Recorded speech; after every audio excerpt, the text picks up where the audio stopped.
Yeah, well, let's dig in. Hello, everybody. I'm David Cooks, and I tell you what, we know that paralysis can take on many forms. It can be physical, like mine. It can do anything you put your mind to. And what we try to do is feature stories that go from difficult places to fulfilling purpose. What seems impossible can be done by you. Nate Johnson is a former prosecutor. He left that career to begin to work with some of the people that he had been prosecuting. But don't let it stop you. When I was younger and I took jobs that I turned out not to like, I always thought that the problem was me and that what I needed to do was just man up and just learn to like whatever it was I was doing. And so that's what I tried to do with law, where I had my own practice for a while. I was in-house counsel for that same PR firm for a while, worked for a judge. And then when I didn't like any of that, I thought, well, maybe I could go and be a prosecutor and maybe I could be the prosecutor who tries to send people to treatment for their mental health issues or for addiction rather than to jail. Got so much to give, a lot of life to live. You must go from paralysis to purpose. Get your pen and paper out. Yeah, I'm taking notes. Paralysis to purpose. Hello, everyone, and welcome to another episode of Paralysis to Purpose to Podcast. I'm your host, David Cooks. If you are a first-time listener, welcome. If you're back for the second, third, fourth, 25th time, whatever, thank you for supporting us. You know what I ask you to do every time? Like it, share it, tell someone about it. The more you like it, literally, hit the like thing. It causes more people to hear some of these great stories. I say it every week, so you know what I'm about to say. I am the most fortunate guy in the world. I get to sit down and have a conversation with some of the most intriguing and inspiring people in the world. And today is no exception. I was watching the news, the world news the other night, and they were ending it with this story. And after watching this story, I was like, oh my gosh, I got to see if I can get this guy on the podcast because I want to hear his story. And I sent him a little email to the website, and he responded almost immediately and said yes. There's a lesson in that for somebody. So I'm excited to have our guest with us. Nate Johnson is a former district attorney, a prosecutor. His background is in law. He's done a number of things, but he left that career to begin to work with some of the people that he maybe had been prosecuting in the form of writing. This is amazing to me. I'm excited to have him here. He's all the way from Minnesota. That's not that far from here. I'm in Wisconsin. They got a lot of nice lakes in Minnesota and really good fishing, by the way. So, Nate, welcome to Paralysis to Purpose to Podcast. I'm excited to have a conversation with you today. Well, I'm very excited to be here, David. I'm a big fan of yours and your story and your show. And so thank you for the opportunity. Well, hey, let's talk about you a little bit before we get into what you do. You graduated from the University of Iowa Law School. I've got some great friends in Iowa. And Jordan Montgomery was on the podcast. He's from Iowa. Tell us a little bit about your journey and your thought process. Why did you go to law school? Right. Well, when I was in high school, the only thing I cared about was sports. I was a baseball player and a basketball player, and I intended to go to college and play baseball. I was a lefty pitcher and a first baseman. And so I had intended to go to a good D2 baseball program called in Mankato at what was then called Mankato State University. Mm-hmm. And they were going to give me a little bit of money to come there. But then I had a very influential uncle who was a politician, actually. He had been a congressman from Minnesota, and he called me up the night before I was about to go to Mankato State and said, listen, I don't think you should go there. And I was like, okay, why? And he said, well, you're a mediocre high school student. You really struggle to sit still and do well in your high school classes. And so he said, I think that if you go to Mankato, where academics and if you don't make academics your priority, you might just kind of spin your wheels there too. And so he suggested that I go to this private school, which I had never even heard of, called St. Thomas. And he suggested I get involved in, student government and local political campaigns.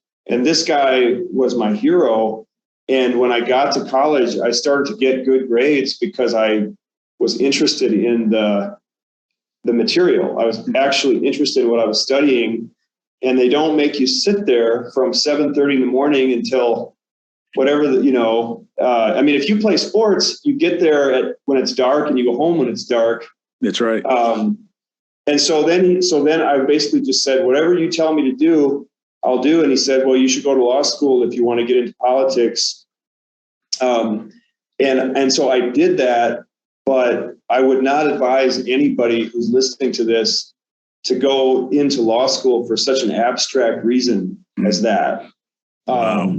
So you actually went into law school for politics and not necessarily for the benefit of the law. You said you went to St. Thomas.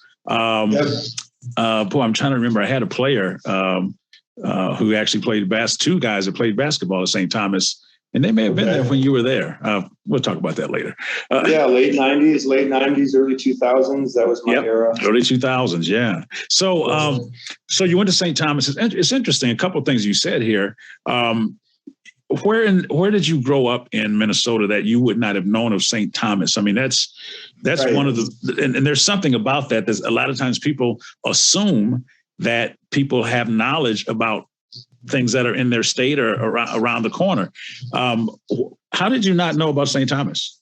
Well, I come from a working class family, a working class town, Marshall, Minnesota, which is about 3 hours southwest of the Twin Cities. I just wasn't from a family where we were trying to get, to have prestigious accomplishments in academics. And so this is a private school, an expensive private school tucked away in the middle of St. Paul.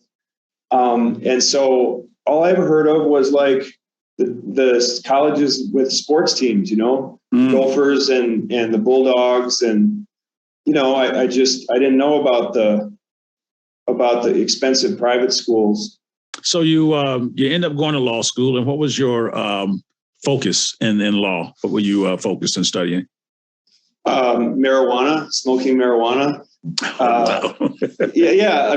So I, eventually we'll get into this, but I kind of hit an emotional low point in law school.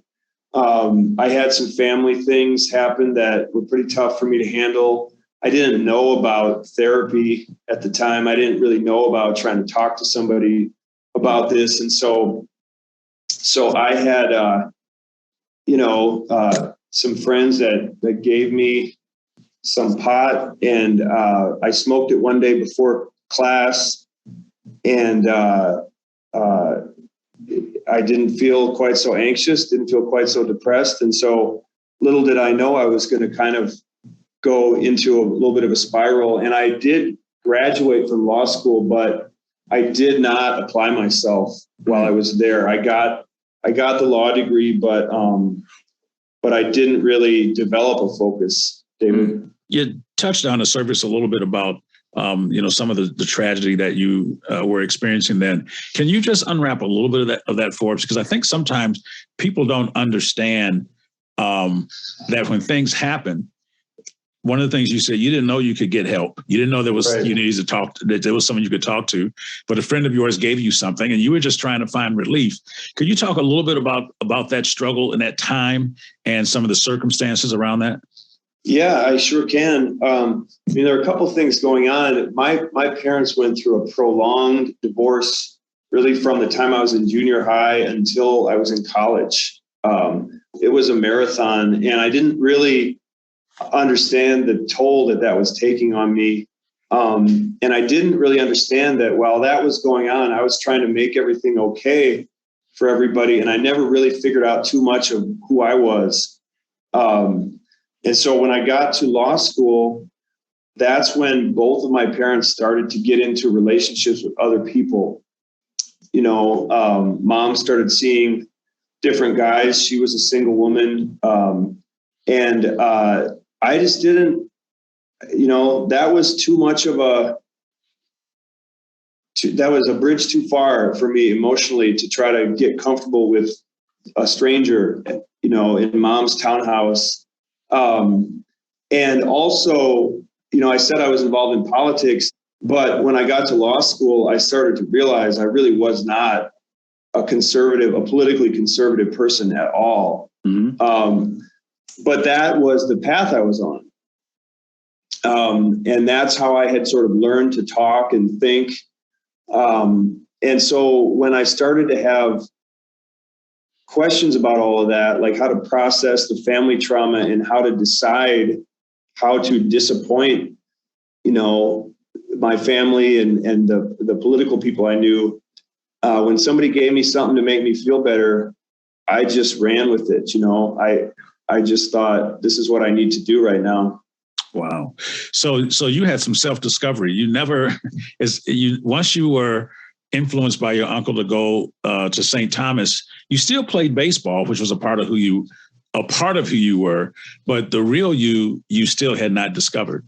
And that's right. Even in law school, you said that's when you began to question some of the things you've learned, and you began to be open to seeing things differently. And you came to a conclusion that, well, maybe I'm not the person that I was portraying myself to be. Perhaps I'm someone else. That's right. So you were introduced to marijuana, and that became your method of coping with your situation. You said you went down a kind of a dark hole and began to spiral. Can you walk us through some of the mental challenges that you were facing with that? Can you help us with your process and how you kind of bottomed out, but then you start to make your way back? Yeah, absolutely. I basically graduated by the skin of my teeth from law school as a full-blown, alcoholic addict. I didn't know that at the time, but that's what I was. I could not imagine being without that stuff. But I had a very low opinion of myself. I had shame. I was saturated with shame, you might say. And so I started to kind of have adventures to try to get as far away from my own brain as I could. And so I moved out west for no reason except just to get away from the Midwest. I got into literature. I thought, maybe if I can sort of get into somebody else's head, I can get out on my own or figure out some things about me. I joined the military. When my first geographic solution didn't work, I thought, well, what I need is boot camp. And so I went in as an enlisted man with a law degree to the Navy Reserve, just thinking, this is going to make me sober up and this is going to give me some self-respect back. It did not work. And so for a couple of years, I just kicked around doing odd jobs, construction jobs, and I did a couple sales jobs. But it wasn't until I was in my early 30s that I really took seriously this addiction issue that I had to deal with. And so that's when things started to get better for me, was when I cut that out. When it was there a situation or circumstance that kind of where the light bulb came on for you and was like, you know what, I really need to get help with this? Yeah, there was actually. I was in my apartment. I had just kind of been drinking and trying to hide from everything. At the time I was a landscape laborer who had been laid off because it was wintertime. And so I was taking unemployment checks basically straight over to the liquor store. And so I would get up in the morning and have a drink, and then just kind of drink all day. And then the next morning, I'd wake up with a headache. and start over again. But one day, for whatever reason, I did not have a headache when I woke up. And I thought, I really don't want to do this again today. So I was trying to figure out what can I do to get out of this one-room palace. And I knew that I needed to renew my driver's license, and I could walk to the DMV to do that. And as I was walking there, something came over me where I just thought, like, okay, I don't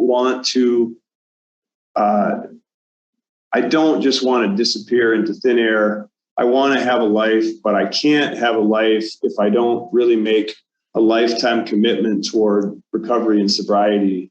And so I called my mom up and said, hey, can I take the bus out to your neighborhood, and can I stay there for a couple of days? And so I don't know why that happened when it did, but the funny thing though, David, is that when I kept going to the DMV, I get there and they say, well, your picture is too old on your driver's license and we have to take a new one.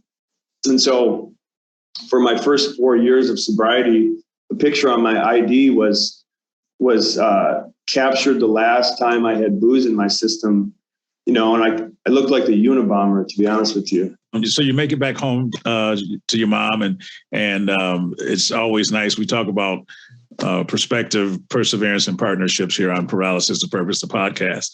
And clearly, it's nice that you had your mom to go back to and kind of sit down and get yourself together. You didn't do anything with the politics. Baseball's over. And now what are you going to do with your law degree? Right. I went into PR and I was a writer and kind of like an account manager. And that did incorporate some of the political skills I developed. I helped with some campaigns and helped with some issue advocacy efforts. And I was writing editorials for clients and I was writing press releases. And but then I got sick of that and I decided, now that I'm sober, I might as well try to pass the bar exam and get my law license. And so I did that. And then I started my own practice where I was doing, landlord tenant law and some business law and some low-level criminal law. And I really didn't care for that. I didn't know, I don't know if you've experienced this, but when I was younger and I took jobs that I turned out not to like, I always thought that the problem was me and that what I needed to do was just man up and just learn to like whatever it was I was doing. And so that's what I tried to do with law, where I had my own practice for a while. I was in-house counsel for that same PR firm for a while, worked for a judge. And then when I didn't like any of that, I thought, well, maybe I could go and be a prosecutor and maybe I could be the prosecutor who tries to send people to treatment for their mental health issues or for addiction rather than to jail. I want to talk about that just for a moment because I didn't know, I don't know much about the legal system. I try to stay out of it as much as possible. Yeah. That you could, as a prosecutor, your goal was to prosecute someone to help, for them to get help, mental health or otherwise. Is that a common approach? I don't know. I think, so I can't speak to Wisconsin or other states, but I know that Minnesota is very progressive in the sense that we have a lot of what are called county drug courts and DWI courts, mental health courts, veterans courts, and what all of those entities are meant to do is to give people whose crimes are almost exclusively related to drinking and drugging to let them do a really rigorous probation where they have to get sober and maybe get counseling and in lieu of jail. Okay. So yeah, because I just felt pretty strongly that there were a lot of good people locked up who were only there because they had untreated addiction or mental illness. And I know I'm not the only person that goes into a district attorney's office for that reason. So it sounds like the journey that you took to get to practicing law impacted how you would practice that law. Absolutely. I think this is a great place for us to take a quick break, because when we come back, we'll talk to Nate about his decision to leave practicing law. And instead of prosecuting people, he is now helping the people who he would have prosecuted. He goes in the jail and helps these people out. We'll be right back to talk to Nate after this message. We hope you're enjoying Paralysis to Purpose, the podcast. Be sure to follow us on Facebook, Instagram, Twitter, and TikTok at Paralysis to Purpose for more updates. Also, check out David's website at davidcookspeaks.com to learn more about his mission and purchase his book, Getting Undressed, From Paralysis to Purpose. Hello, everyone, and welcome back to Paralysis to Purpose, the podcast, with our guest today, Nate Johnson. Before we took a break, we were discussing the work that you were doing in the law field. And it turns out that being a prosecutor didn't last very long. Talk about that, and what was the reason that you opted to leave the profession? I thought that I might be able to go in and do some good for the criminal defendants that I ran up against as a prosecutor. And I just found out that really wasn't the culture in the office that I was in. Maybe it is in some county attorneys' offices, but where I was, the culture was really more that if you were an assistant county attorney, as I was, you were really you were essentially a cop. You were a cop without a gun. And what I found is that if you're a prosecutor, you have to really be motivated in a sense to exact maximum punishment from folks. And it isn't even so much because you want that, but it's because it's part of the negotiation. So if somebody does a hit and run, or, somebody's involved in theft from some gas station or something.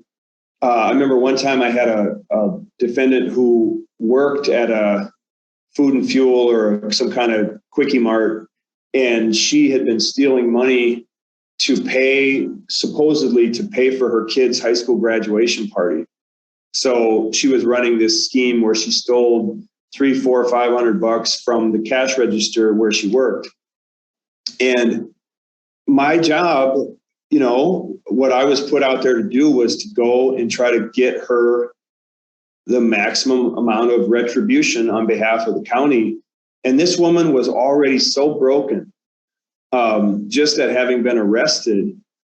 And so I just thought, and so cases like that came up all the time where I thought, I just don't have it in me to say, listen, Your Honor, Mrs. Such and Such is a danger to society, and she can't be trusted to come anywhere near for-profit businesses, and we really think that she should do some jail time, and it just did not fit with my values. I thought I would much rather try to help this woman out in some way, because clearly she had financial problems, maybe some emotional problems, maybe some addiction issues, but it just felt like I was trying to pile on the grief. And I respect people who work as prosecutors. I mean, don't get me wrong. I understand that they play a vital function in society, but it just, like I said, it just wasn't where my values were. I had gotten into literature when I was struggling emotionally, and I started really loving reading some of the great books, the Hemingway stuff and the James Baldwin stuff and Scott Fitzgerald and Herman Melville. And at some point I started thinking I would like to do some writing of my own, but all I would ever do was get 99-cent notebooks from Walgreens and just put things down just as a matter of habit. And so I was doing that all through my late 20s and 30s. And And then right around the time when I was not enjoying my legal career, I started to sponsor a young man at my AA meetings who was involved in the county drug court program. He was on probation for having gotten a couple DWIs, and he had had a really rough childhood. And so this guy's name was Joe, and Joe and I started to meet regularly, and we very quickly became like brothers.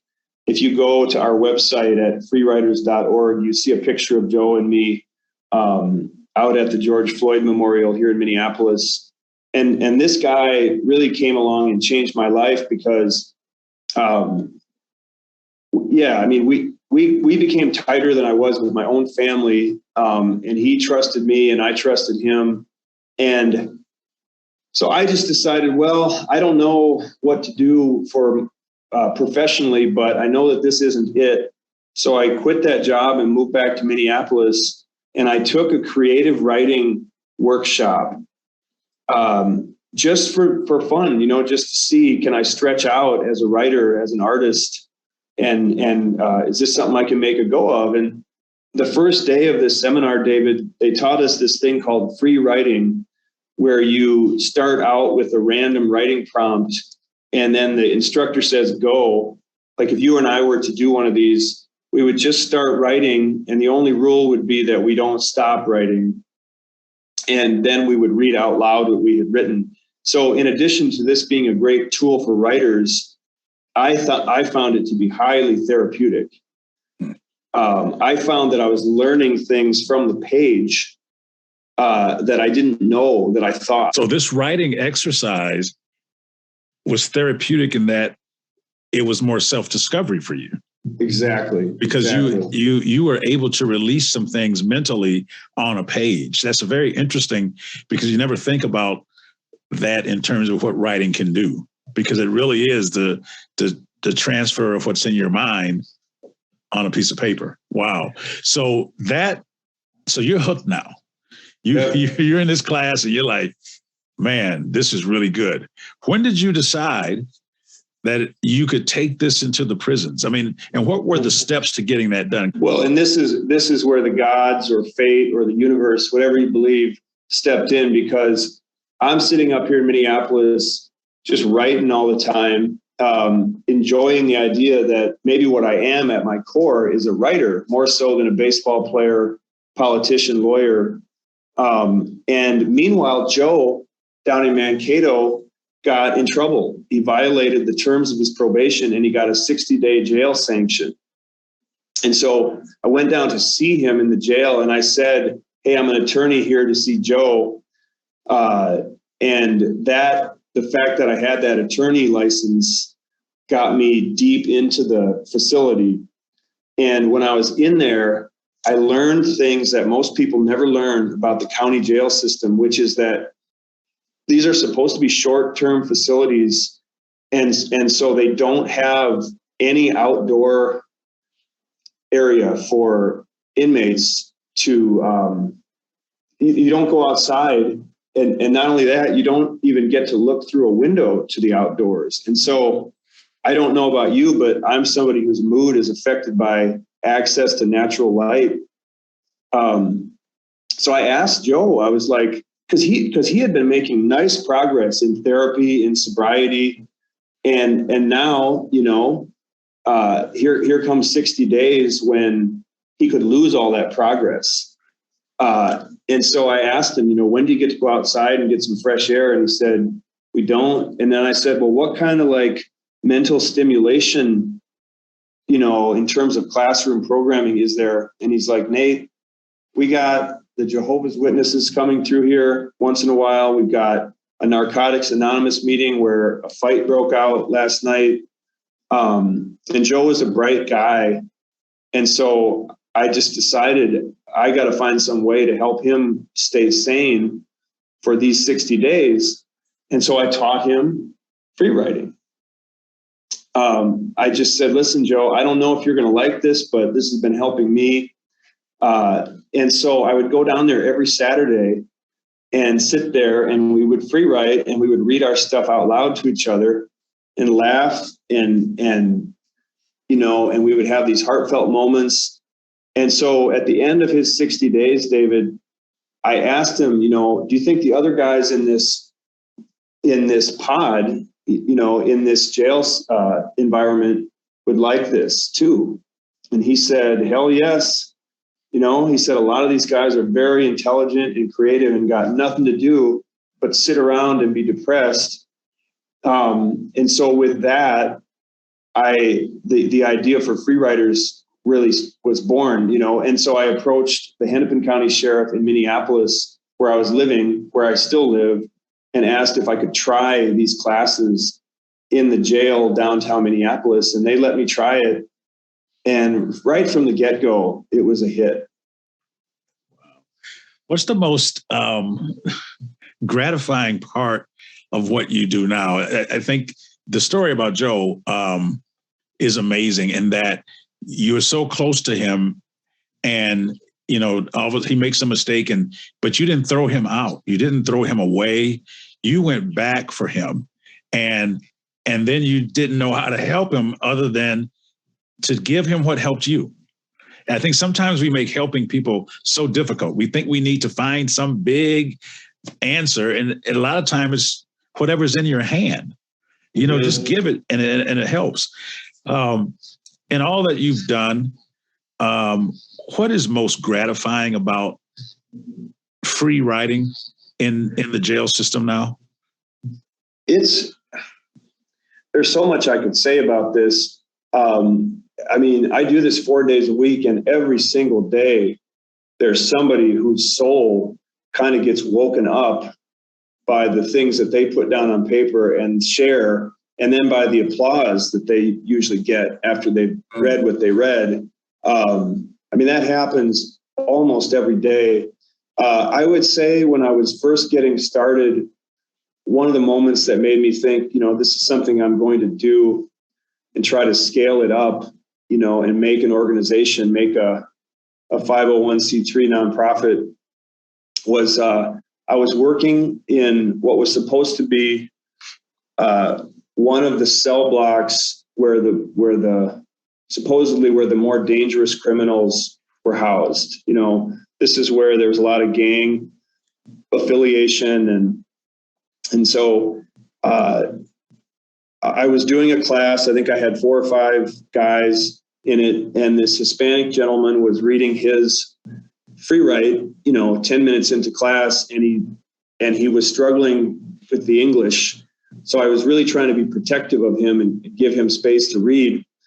Well, this young man named Amante comes in and stands right up over me and says, "Hey, is this a writing class?"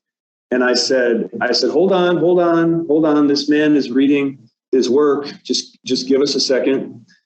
So when the gentleman stops reading his free write, I turn to Amante and I say, "What can we do for you?" And he said, "Is this a writing class?" And I said, "Yeah, it is." He said, "Can you help me with my movie script?" And I said, "Well, that's not exactly what we do in here, but if you want to sit down, we'll show you what we do, and you can see if you like it." So he sits down, and the next writing prompt that I gave the group, and I do the writing right along with them every time, was a safe place. And I just say, take that and run any direction you want with it. So Amante sits down very sheepishly, very shyly, and does the writing. And then I say, "Do you want to share what you wrote?" And he wrote the most beautiful thing about his grandmother's kitchen. The smells in it and the sounds and how safe and comfortable and precious he felt in it. Mm-hmm. And so when he was done reading, he was kind of in awe of what he had just created, which could not have been more sincere about this woman he loved so much. And I said to him, "Is your grandma still alive?" And he said, "Yeah, she's still alive." I said, "Well, why don't you drop that in the mail to her?" And he looked down at it and he said, "Well, I have court in a week, so I'll just hand it to her." And so Amante came back every week until he ultimately went to prison.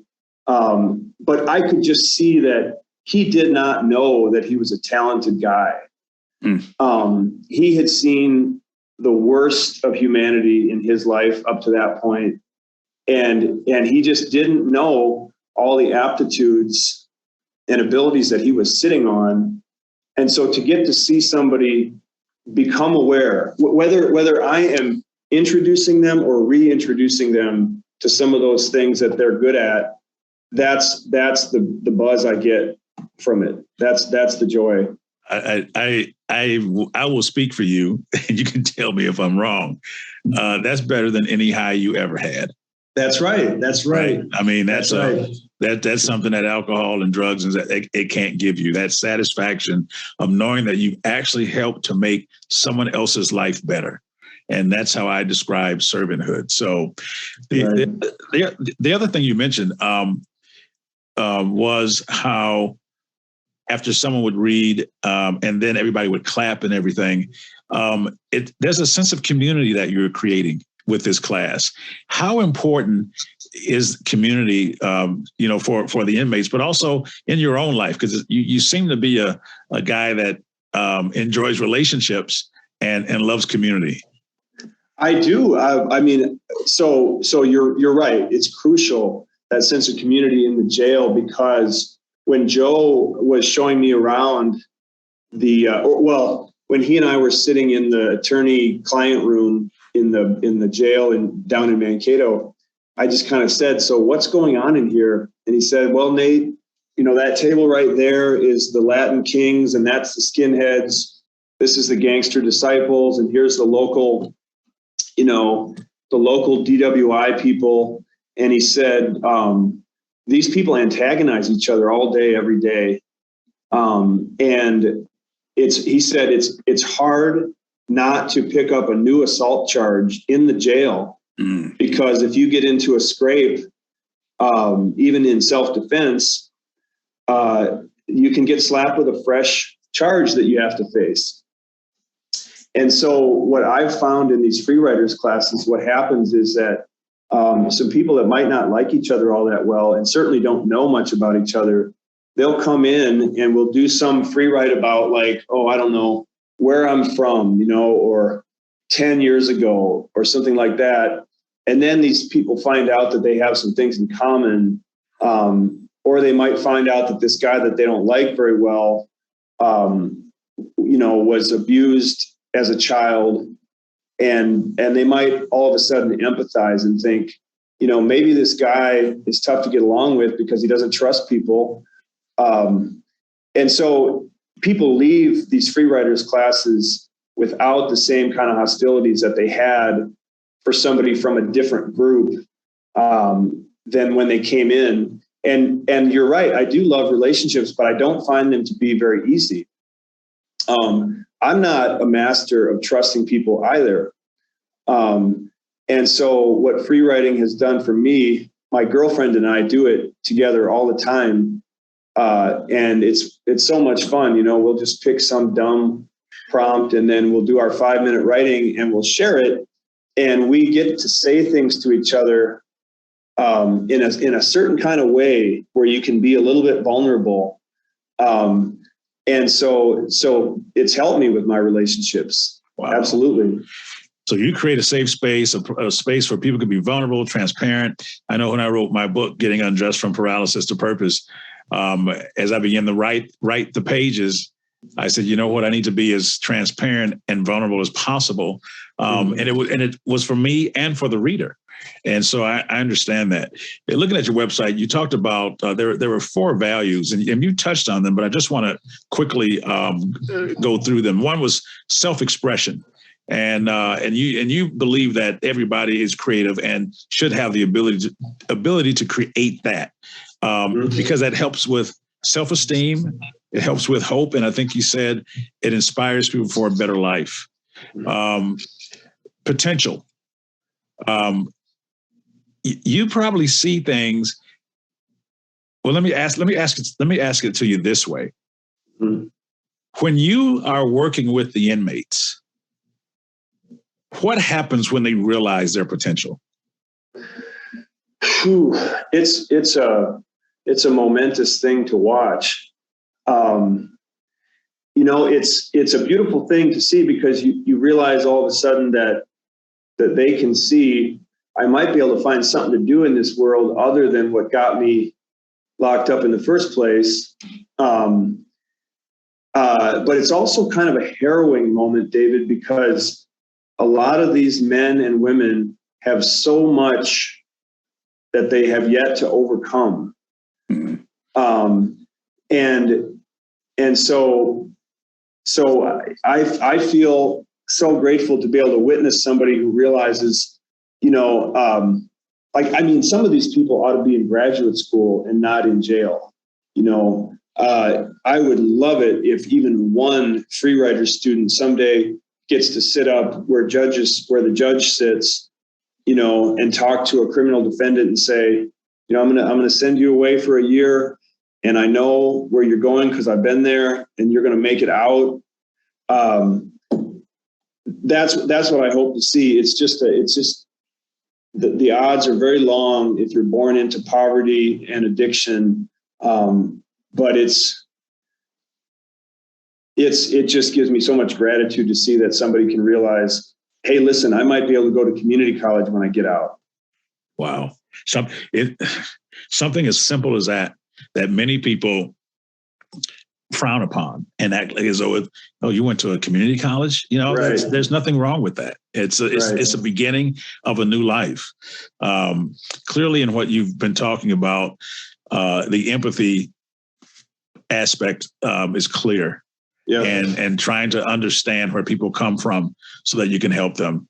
And then last, you talk about equity and believing that you want to have this opportunity for all the inmates, whosoever will, let them come and write and see what happens from there. Before we end, I can't help but at the time of this recording, Minneapolis has had a series of policing issues. Mm-hmm. And it seems to be, if there was ever a systemic issue, it seems to be happening in Minneapolis. And because I don't like to, mm-hmm. paint them all the same. Mm-hmm. You've been on the inside and seeing things. What's going on? Yeah. I mean, it's a tense. The atmosphere here is tense, and I don't even mind telling you. So I live in a apartment building downtown Minneapolis. I'm sitting in the conference room right now, and this is the place where Amir Locke was killed. This is the same building where he was killed last week, and so we've had protests out front. I'll be sitting there with my dog watching TV, and then I see that they've shut down the roads, and there's a peaceful protest out front. And so it's close to home. I don't know what to say about this, David, except that it just seems like there are a lot of wounds in the community when it comes to black versus white, when it comes to cops versus street kids, street activity. And I don't know the answer to it. What I hope that we can see is that more people from the north side in Minneapolis, more people from impoverished communities of color would go into law enforcement. If the Minneapolis Police Department better reflected the community that it's supposed to be serving and protecting, I think that would go a long way toward building trust. But right now, everybody's just hoping that we don't have another. Yeah, I know. I mean, you turn around and I was like, are you serious? It's like, yeah. There's just been a series of them. And I'm with you. I hope that the solution comes and representation is the first step to solving a lot of problems. And so hopefully they do that. And David, can I say one more thing? Yeah. Oh yeah. Yeah. So one of my board members is a math teacher at North Minneapolis High School. This is a predominantly black high school. Every kid that goes there is eligible for free and reduced price lunches.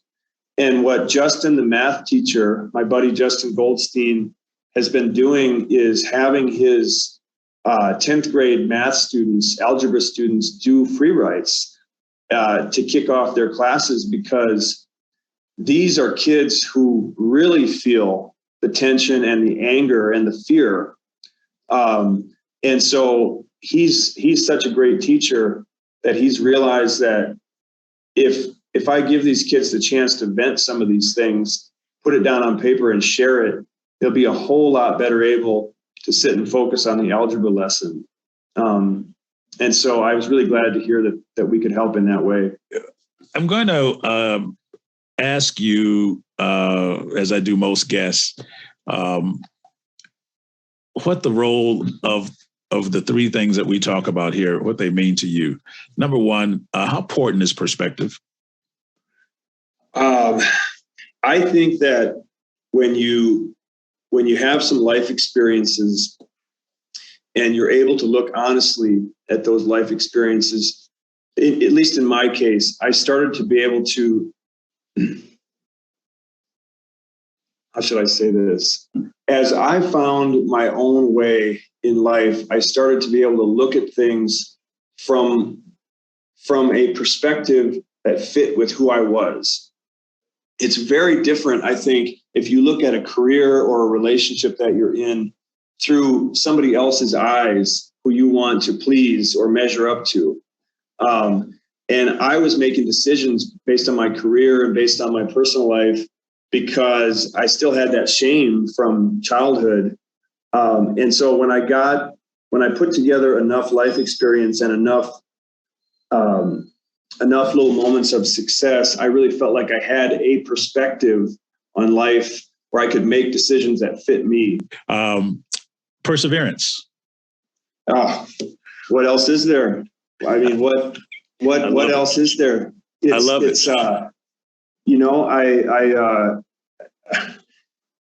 I don't think that anybody told me how hard life was going to be when I was growing up. I just thought, well, I'll get my education. I will get a good job. I'll mind my P's and Q's, and I won't have money concerns. I won't be lonely. And then once things spiral, or once you get some bad news, whether it's your fault or not, all you can do is try to figure out, okay, where do I go for help? How do I accept help?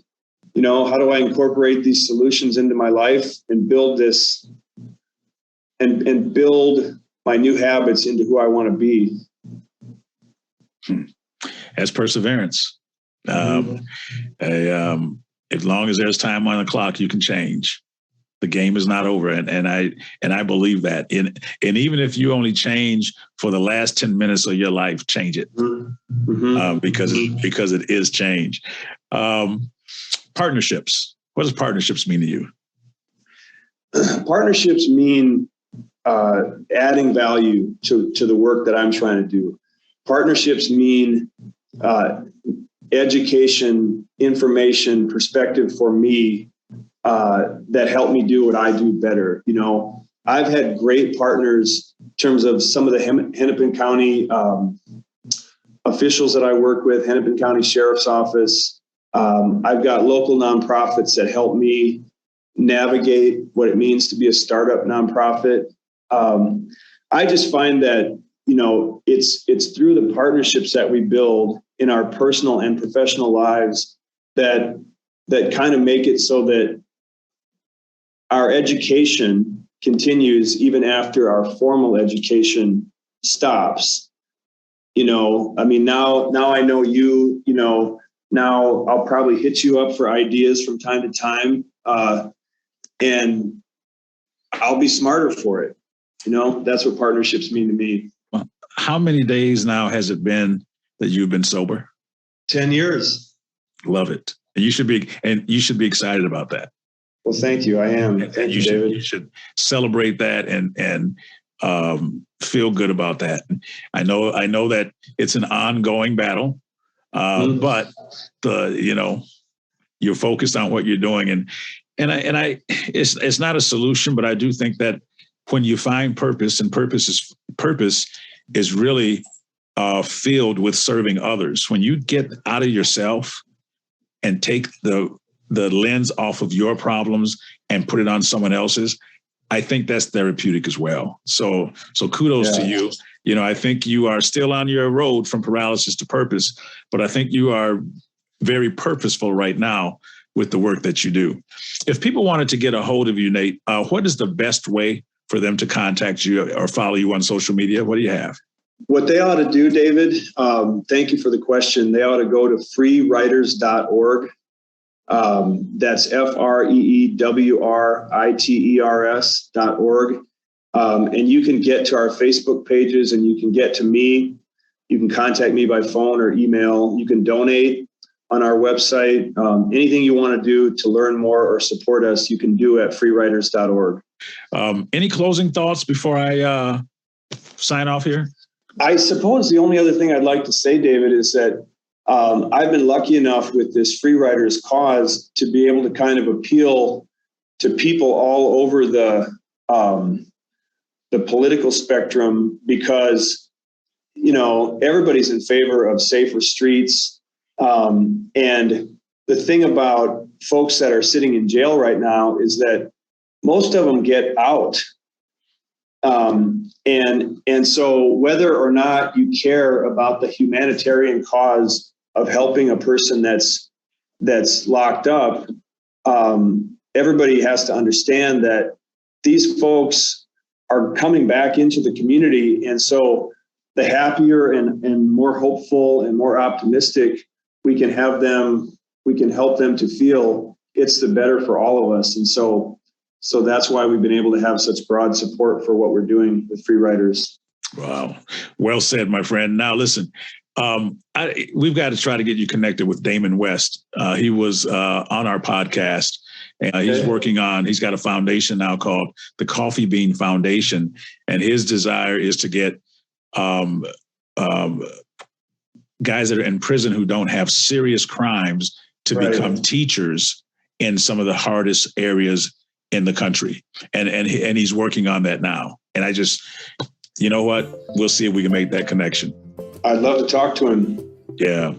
All right. Well, hey, Nate, I thank you for doing this. I know you're busy with what you're doing, and I'm sure there's a lot of people requesting your time. So I'm honored that you would stop long enough and talk to me and to our audience today.